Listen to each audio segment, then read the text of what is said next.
에스라서 4장에는 유다 사람들이 예루살렘에서 성전과 성벽을 재건하는데 주변에 극심한 방해가 있었음을 알 수 있습니다.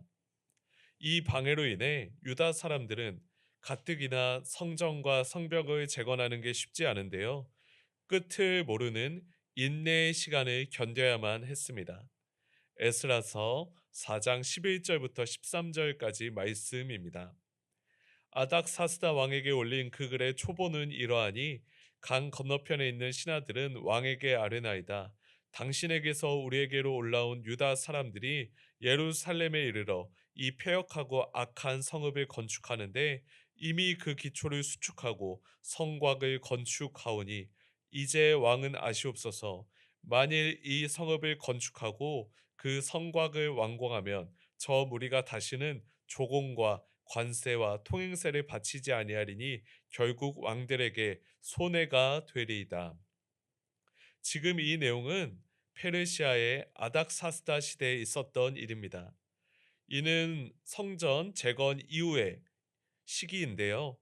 아닥사스다 왕에게 이스라엘 백성의 대적들이 일종의 고발장을 쓰게 됩니다. 그들은 자기 목적을 위해 일부의 사실과 대부분의 거짓을 교묘하게 섞어서 사실을 왜곡합니다. 이를 사자성어로는 침소봉대라고 하고요. 우리가 요즘 하는 말로는 페이크 뉴스, 가짜 뉴스라고 할 수 있습니다.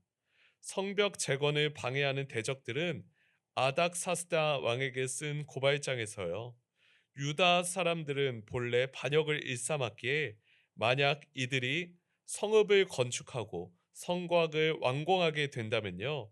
저 무리가 다시는 조공과 관세와 통행세를 바치지 않을 것이라 이렇게 이야기합니다. 사실 지금 아무 일도 실제로 일어나지 않았는데 유다 사람들이 장차 아닥사스다 왕을 배신할 것이라고 고발하는 것이죠.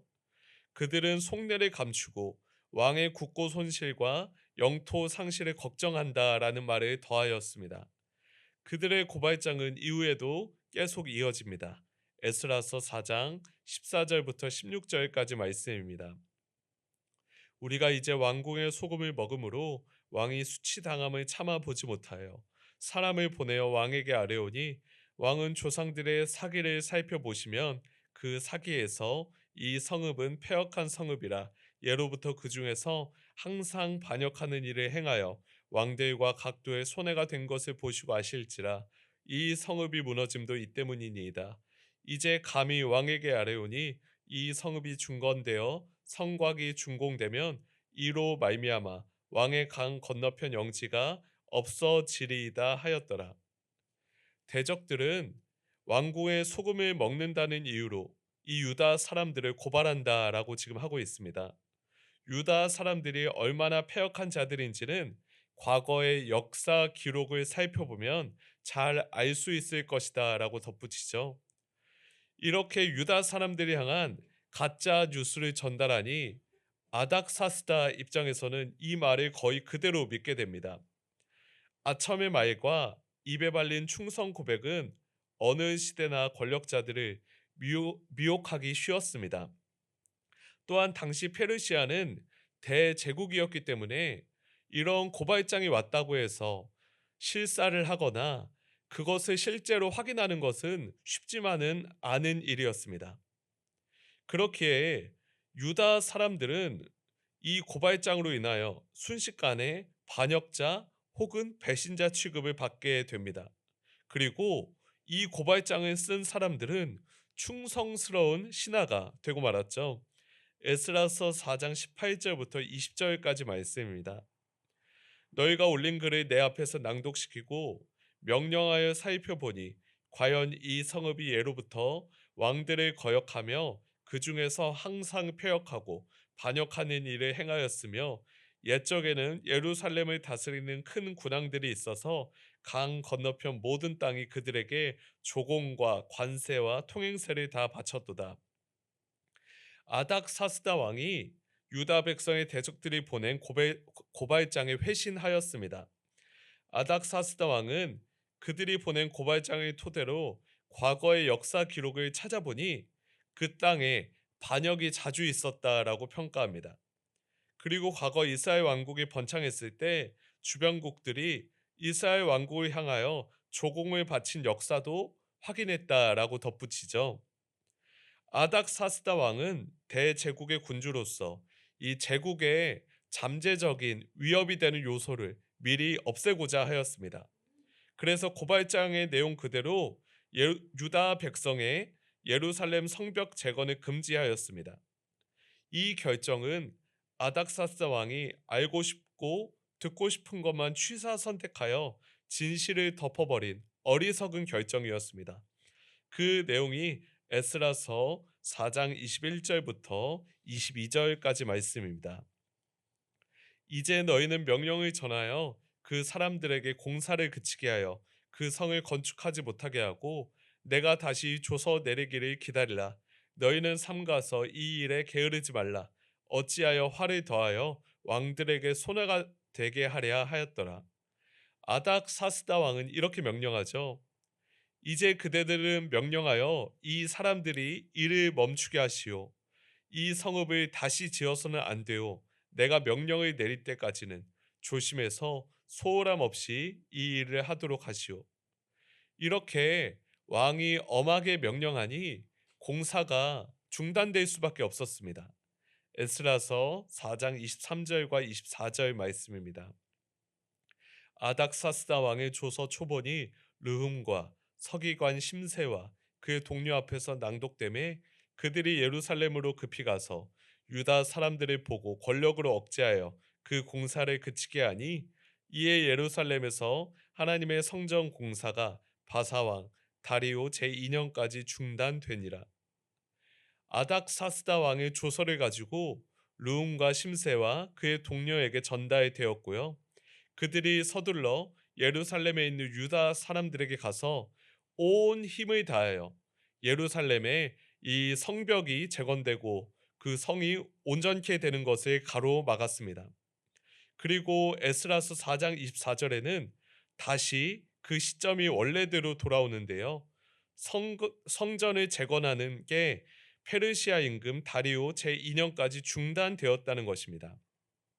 그래서 지금 이 에스라서 4장에 보면 이 시점이 성전을 재건하는 시점과 이 성벽을 재건하는 시점을 넘나들면서요. 이 유다 백성이 이것들을 재건하는 게 얼마나 힘들었는지를 지금 에스라서 4장에 기록되어 있습니다.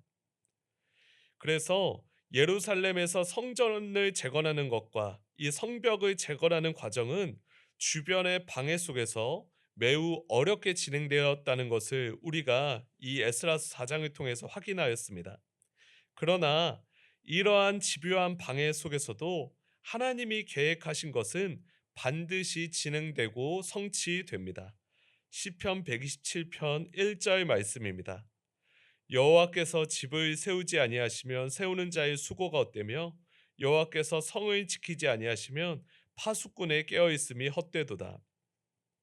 시편 127편은 흔히 솔로몬이 지은 시로 알려져 있는데요.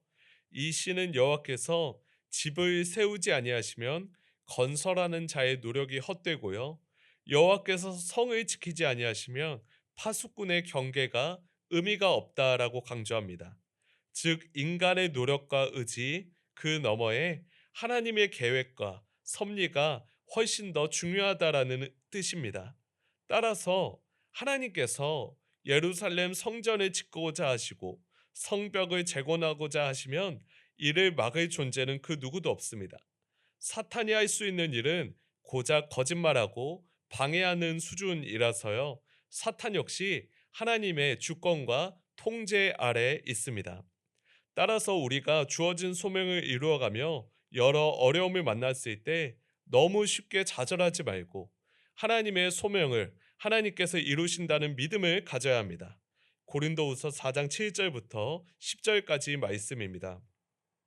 우리가 이 보배를 질그릇에 가졌으니 이는 심히 큰 능력은 하나님께 있고 우리에게 있지 아니함을 알게 하려 함이라. 우리가 사방으로 우겨쌈을 당하여도 쌓이지 아니하며 답답한 일을 당하여도 낙심하지 아니하며 박해를 받아도 버림받 되지 아니하며 거꾸로 뜨림을 당하여도 망하지 아니하고 우리가 항상 예수의 죽음을 몸에 짊어짐은 예수의 생명이 또한 우리 몸에 나타나게 하려 함이라. 사도 바울은 고린도후서 4장에서 우리가 예수 그리스도라는 보배를 품은 질그릇이라고 말합니다. 예수 그리스도가 우리 안에 있기에 사방으로 우겨쌈을 당하여도 쌓이지 않고 답답한 일을 당하여도 낙심하지 않고요. 박해를 받아도 버림받지 않고 심지어 죽더라도 부활할 것이다 라고 강조합니다. 창세기에 따르면 우리 모두는 땅의 티끌로 만든 질그릇이라고 할 수 있죠. 질그릇의 특징은 연약함입니다.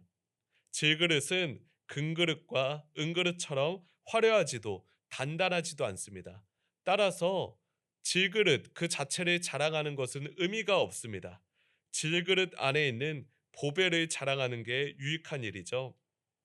정리하자면 에스라서 4장에서 유다 백성들은 성전을 재건하려고 해도 방해받고요. 성벽을 재건하려고 해도 방해받았습니다. 그러나 하나님께서 하나님의 성전을 친히 세우십니다. 또한 하나님께서 예루살렘의 성벽을 친히 재건하십니다. 이런 믿음이 있는 자들은 쉽게 낙심하지 않을 것입니다.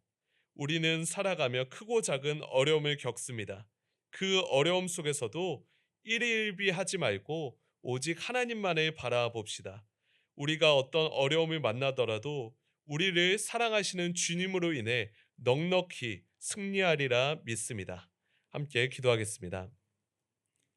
살아계신 하나님 아버지, 우리가 에스라서 4장을 통하여 유다 백성이 성전을 재건하고 성벽을 재건하는데 주위에 온갖 방해가 있었음을 알게 되었습니다. 주님, 우리가 하나님의 일을 하는데 여러 어려움과 방해를 만날 때 우리가 좌절하거나 낙심하지 않고 이 일들을 결국에 성취하실 하나님을 바라보게 하여 주시옵소서. 주님으로 인하여 우리가 어떤 어려움 속에서도 오늘 하루 넉넉히 승리할 줄 믿습니다. 주님, 우리의 믿음을 더하여 주시옵소서. 사랑이 많으신 예수님 이름으로 기도드렸습니다. 아멘.